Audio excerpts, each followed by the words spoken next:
Bismillahirrahmanirrahim, the Honorable Lectures Discourse Analysis, and the Honorable my friends from PBA. Assalamualaikum warahmatullahi wabarakatuh. Waalaikumsalam warahmatullahi wabarakatuh. First of all, let's say thank you for Allah Subhanahu wa Taala because His blessing, so we can take this video. And then don't forget to send salam and salawat to the Prophet Muhammad sallallahu alaihi wasallam. Okay. Before we start our discuss for today, allow me to introduce my friends from Group 1. My name is Nurfadillah as a moderator, and she's Marwah, and then she is Wafiyah, and we have one friend, Syahrani Winda. Okay. So today, guys, we are going to talk about discourse analysis. So we have each question to answer one by one of you. I wanna listen your answer, your opinion about this question, each question. Okay. Let's start our question. Okay, question number 1. Do you agree that discourse and discourse analysis refers to the same things? Okay, Wafiyah first. Alright, I say it's clearly different things. So I disagree with this statement because discourse itself is a concept and an approach to the use of language in a social context. Alright. And then discourse. Meanwhile, discourse analysis. Okay. There is a term analysis, means we analyze the use of language in a social context in a both written and spoken way. Okay, so after we prepare the concept from English, until that we analyze, right? Okay. So the analyze of the use of English in a written and a spoken way. Okay. How about you, Marwah? Okay, my answer number 1. While discourse and discourse analysis are related concepts, they aren't actually the same. Discourse refer to the use of language in communication, encompassing not just individual words but also their context, structure, and social implication. Discourse analysis, on the other hand, is a specific methodological approach used to study discourse, focusing on how language structure meaning in various contexts, such as in social, culture, and political setting. Okay, so Marwa's statement that she said that discourse is not just individual, but there are contexts in the English used, right? Okay, thank you guys. Okay, next question. Question number 2 is, do you agree that the main text of discourse analysis is to describe errors found in the use of spoken and written discourse? Marwah first. I wouldn't agree with this statement. The main task of discourse analysis isn't solely to describe error found in the use of spoken and written discourse. Discourse analysis aims to examine language as in its social and cultural concept, a context exploring how language shape and reflect power dynamic, identities, ideology, and social practice. Okay, thank you. How about you, Wafi? In my point of view, I don't agree with this statement because discourse analysis is actually to understand how language create meaning. So like she mentioned culture, meaning, and etc. Yeah. So how language creates meaning with a certain situation, like in the situation to greeting someone, to say goodbye to someone. So there is a meaning. It's not only about the errors that we made in the conversation or written text. So this statement is quite wrong because in discourse analysis we don't want to find someone else's mistake or errors, but we want to clarify the meaning behind some expressions. Okay, so discourse analysis, guys, not talk about the just one that's the mistake or errors student, but also the there are the meaning, context, or etc. about that. Okay, thank you guys. Next question. Question number 3 is: do you agree that the scopes of discourse analysis are both spoken and written discourse? Do you agree the scopes of discourse analysis are both spoken and written discourse? Yes, I agree with this statement because a spoken language is usually unplanned and spontaneous. That's the difference between the written is not spontaneous. That's not spontaneous. Yeah. And also it required like we plan what we want to write down. Yeah. We are thinking about the idea that we want to convey first. It's different with the spoken. Yes, we are also thinking about what we want to convey, but it's like directly conversation. So we don't have a longer time to think, to reply, to do some conversation. So it's like a direct conversation that is between us. Yeah. It's not like using any paper to write down what's my idea to convey to you.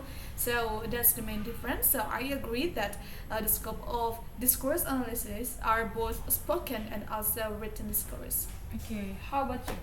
Yes, I agree that the scope of discourse analysis encompasses both spoken and written discourse. However, it's important to note this distinction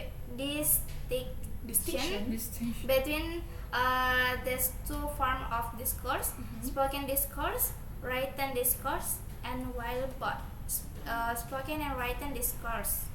Okay, so talk about the spoken and written written discourse. So in the spoken, we are Doing like interaction. and then for the written discourse, we need to prepare the concept. We need to reading the book, reading the reference to help us to write the many things. Okay, so next. Number 4. Do you know what spoken discourse is, Marwah? Yes, spoken discourse refer to language that is produced orally, such as conversation, speech, interview, and other form of verbal communication. It encompasses the actual utterance, exchange, and interaction that occur in real time between individual or group. Spoken discourse is characterized by its dynamic nature, by factors such as intonation, pause, emphasis, and nonverbal like gesture and facial expression. Okay, thank you, Marwah. Talk about spoken discourse. So I know that spoken discourse is talk about conversation. So how about the speech, like pidato, right? This speech it's masuk ke A part of a pattern of spoken discourse or no? Maybe you can explain the question number 1 and then you answer also my question about the speech. Okay, the first I will answer the question number 5. Yeah. Or the question number 4 or 5? Number 4. 4. All right. Do you know what spoken discourse is? Give your answer by explaining what becomes the actual representation of spoken discourse along with its definition. So, spoken discourse is generally known as a way in which language is verbally used by speech in communication, which is constitutes conversational system of sounds, like the intonation,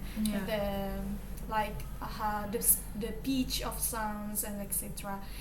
The flow of how I speak, is it slowly or is it faster? And then the actual representation of spoken discourse is speaking. This is why understanding the concept of speaking means to understand the concept of spoken discourse. And according to Richard 2008, in humans' daily lives, people use speaking employ 3 major functions. The first one is speaking as interaction. Okay. The second one is speaking as a transaction. And then transaction. And then the third one is speaking as performance. Okay. It is related to your question. Okay. Is speech as a reading news is also spoken discourse. Yes, as I mentioned before, there are three major functions in a speaking interaction.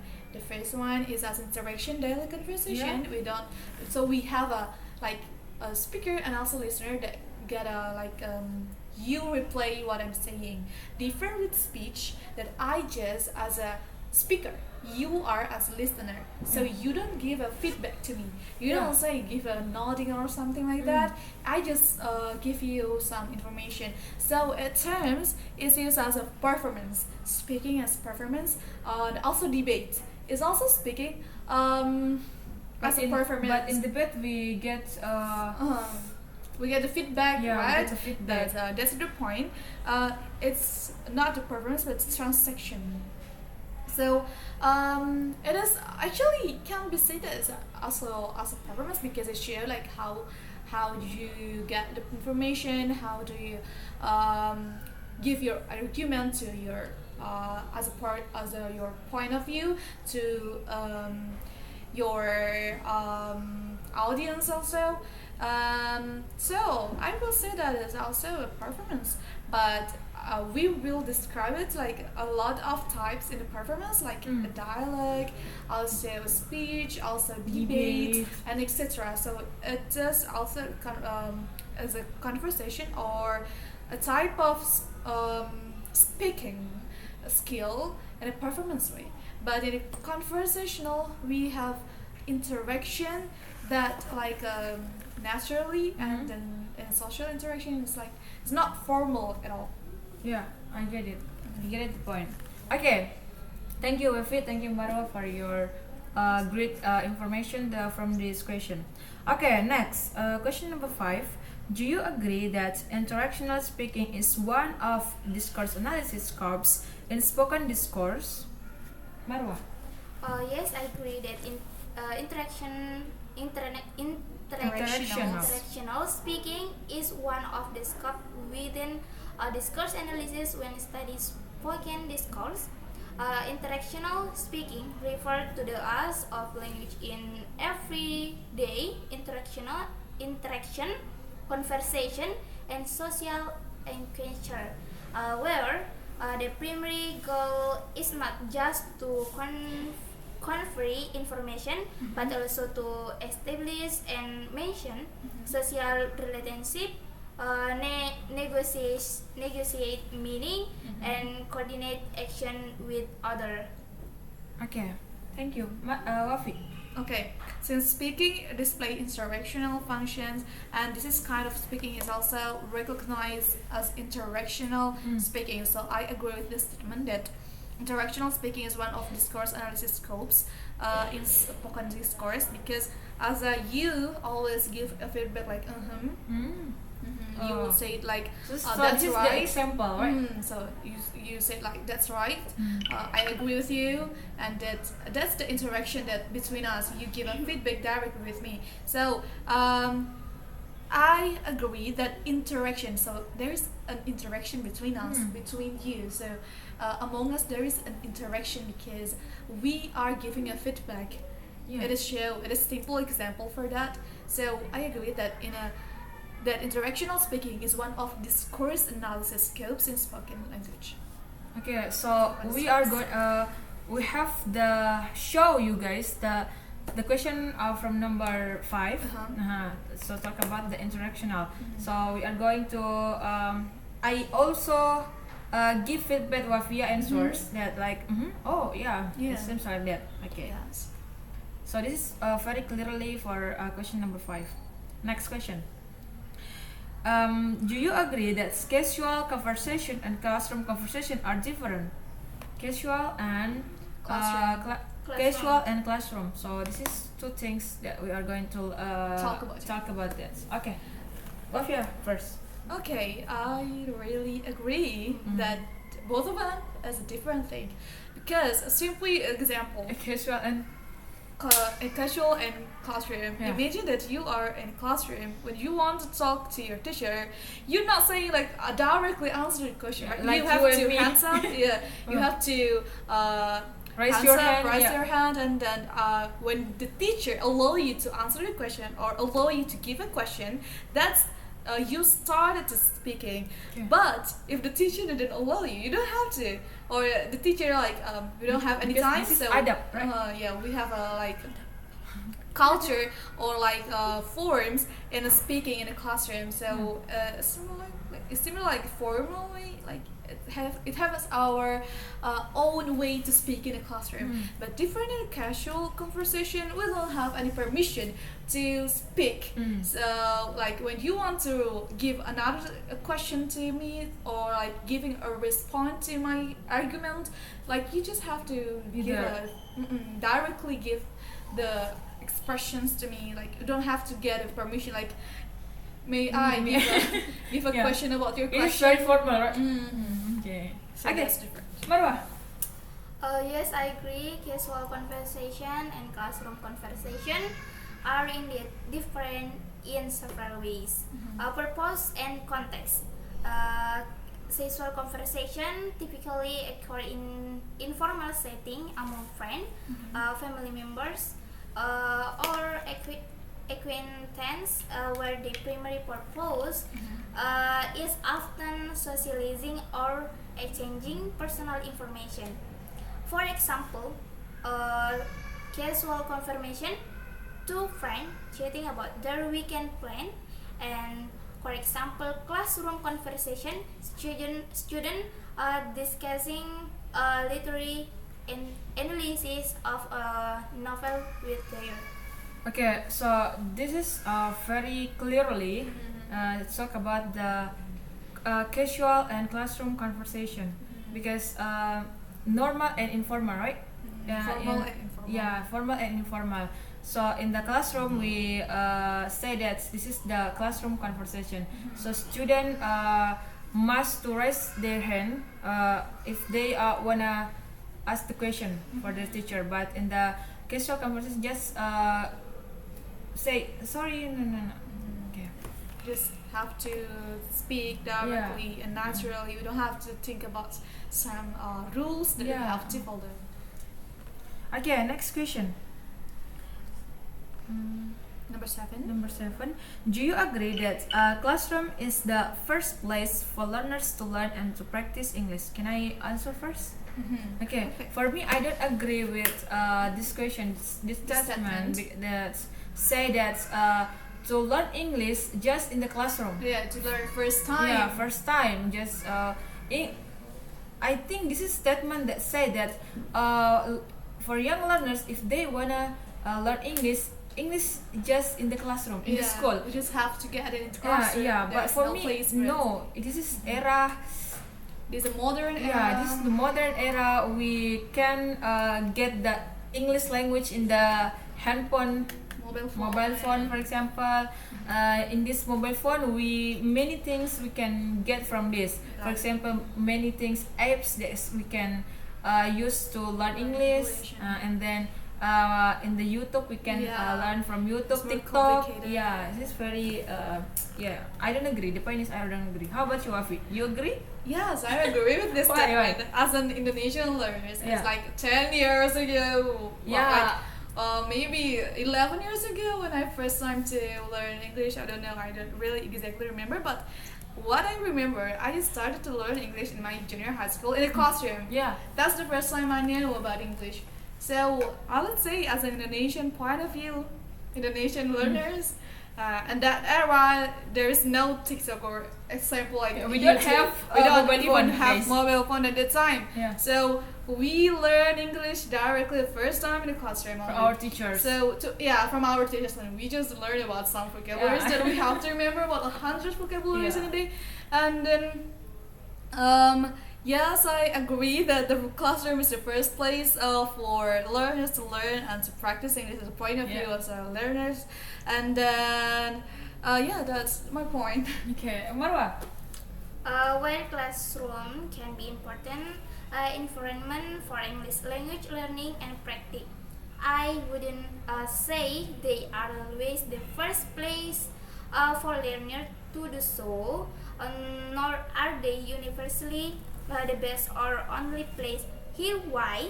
structure learning environment, access to resources and support, and opportunity for interaction. Okay, so Wafiyah, I also agree when we say that 10 years ago, 20 years ago, Several years yeah, ago, for that example. we just get the English language in the classroom. Uh-huh. But for now, Uh-huh. I don't agree about that. Yeah. Yeah. Our opinion will be like changed because the globalization impact Yeah. our point of view. Okay. So we have a different opinion, guys. Okay, the last question, yeah, guys. But maybe in the 10 years ago, you have the same question. Maybe you say that. Yeah, I first time agree. You will say that I agree with Yeah, you. of course. because, yeah. If the But right 10 years now- ago, I will say yes, I agree, because we don't have a mobile phone, and then we just use dictionary. Yeah, probably. Yeah. Yes, For yes. right now, the reality is we don't use dictionary also. I have a dictionary, Wafi, and then I Is that just offline dictionary? yeah, I have It's a like a no, I don't. hard book. If I have a book dictionary, Mhm. but I don't rarely use my book dictionary. I just using my mobile phone because It in is my more e-readers, easier? yeah, more easy and more practice. Because if I bring my book dictionary, it's more It's- heavy. Yeah, it's heavy. But I just use this one. I remember when I was a child, I opened one by one to Yeah. find the word. Yes. Yeah, but I think this is more help us to learn English because when we open the dictionary, we can get the many things, words, vocabulary in the book dictionary. With the more focus actually. Yeah, and then in dictionary books, we get the skill how to find the words, the vocabulary that's we just see the in the head of the vocabulary dictionary, right? Oh, yes, the Okay. alphabet. Yeah. Okay. Okay. The alphabet. Okay, guys, move. The The last question. Number 8. Yeah. Do you agree that conducting the discourse analysis for a classroom conversation is important? All right, I'll say yes. I agree. Instead of learning English or like using classroom conversation and conducting it with the discourse analysis is like have two phases, a positive and also negative. Because like for example, the students like using the same conversation in a classroom conversation to the reality, like reality, a real conversation. It will impact them because like in a casual conversation, in real life conversation, conversation is not just like formally looks like in a classroom, like textbook language. Yeah. Because in a real life conversation, we don't really think about the grammar and etc. Yeah. Because like. And also the interaction between us is like naturally goes like that. Especially in the speaking, right? We don't have to give a respond like your teacher give you a response feedback like that's good, a good girl. Yeah. your answer is really good, exactly. But in a conversation like usually in a real life conversation, we don't give a respect like we don't give a response like that. I mean. Yeah, we are nodding like that, and we are, yeah, that's a good idea, but we don't give prizes like that. So. I get it. Okay, maybe because in the classroom, teachers say, "Oh, good," because our teachers just want to. We are more encouraging us, more confident in the classroom. Okay. Also, there is 3 purposes why we are still thinking that discourse analysis, encouraging and conducting in a classroom conversation is still important. The first one because it is teach us what our it is show to us what is the structure of the language. For example, grammar. Right? Yes, Okay. grammar. And the second one, it is give us an opportunity or like change to use or to practice it. And the third one is to evaluate. So there is some guide for us as a teacher also to know how much is your progress, to evaluate your progress in a language, to know your skill development in English. Okay, thank you, Wafi. So this is 3 purpose to, and this Wafi explained before. The first one is to show the concept or to what else? Structure. Yeah, structure, and then to help the student to give the give the student opportunity to use. And the third one, the analysis to evaluate. So this is to evaluate. It means a teacher, yeah. Okay. Also, the students also know themselves from their development. Yeah. So it's not only the teachers evaluate, but the students can also evaluate themselves. Okay, Marwah. Okay, Marwah also agree with our statement, but maybe I think Wafi explains the answer. Wafi is very clearly, guys. So maybe that's all for our discussion for today. Thank you so much, guys, for spend your time for this. There's a good conversation actually. Yeah, this is also practice this for material us. is really interesting to discuss. Okay, we will continue our discussion in the discourse analysis class. Yeah, in this discourse analysis class with Ustad Kahar, and maybe it's more interest because Mr. Kahar will guide us to in a proper way. For our question. Each question maybe we get the point clearly if we discuss with Mr. Kahar. Okay, thank you guys. The last is a happy nice day. Assalamualaikum warahmatullahi wabarakatuh. Waalaikumsalam warahmatullahi wabarakatuh. See you.